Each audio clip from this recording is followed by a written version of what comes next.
இன்னைக்கு நாம க்ரீமியான white gravy ready பண்ணி அதில் கொஞ்சம் பாயில்ட் எக்ஸை போட்டு செஞ்ச garlic egg malai masala gravy எப்படி செய்யலான்னு பார்க்கலாம்.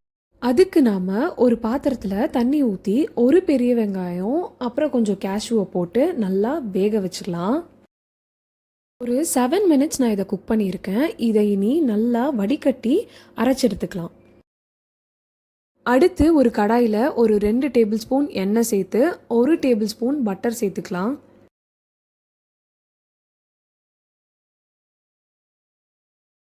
அதில் 1 ஸ்பூன் ஜீரகம், 3 சின்ன பீஸ் பட்டை, 2 பீஸ் ஏலக்காய், அப்புறம் ஒரு 10 பல் பூண்டை பொடியாக நறுக்கி சேர்த்துருக்கேன்.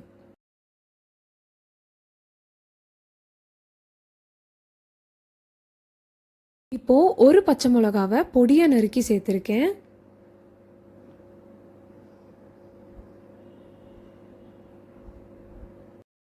இப்போது ஒரு அரை ஸ்பூன் குருமிளகு பொடி, அரை ஸ்பூன் கரம் மசாலா, 1 ஸ்பூன் உப்பு, அரை ஸ்பூன் சர்க்கரை, அப்புறம் நம்ம அரைச்சி வச்ச ஆனியன் கேஷ்யூ பேஸ்ட்டையும் சேர்த்துக்கலாம்.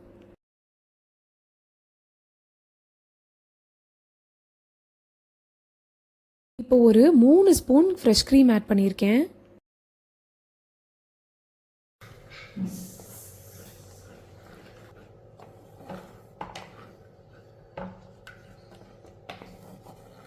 இந்த ஸ்டேஜில் நம்ம வேக வச்ச முட்டையை இதில் சேர்த்துக்கலாம்.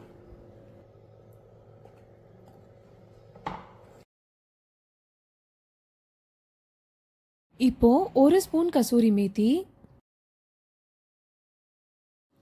ஒரு சின்ன பீஸ் இஞ்சியை நீட்டமாக அறுத்து சேர்த்துருக்கேன். கடைசியாக கொஞ்சம் பொடியாக நறுக்குன மல்லித்தலை. இப்போ க்ரீமியான garlic egg malai gravy ready ஆயிடுச்சு.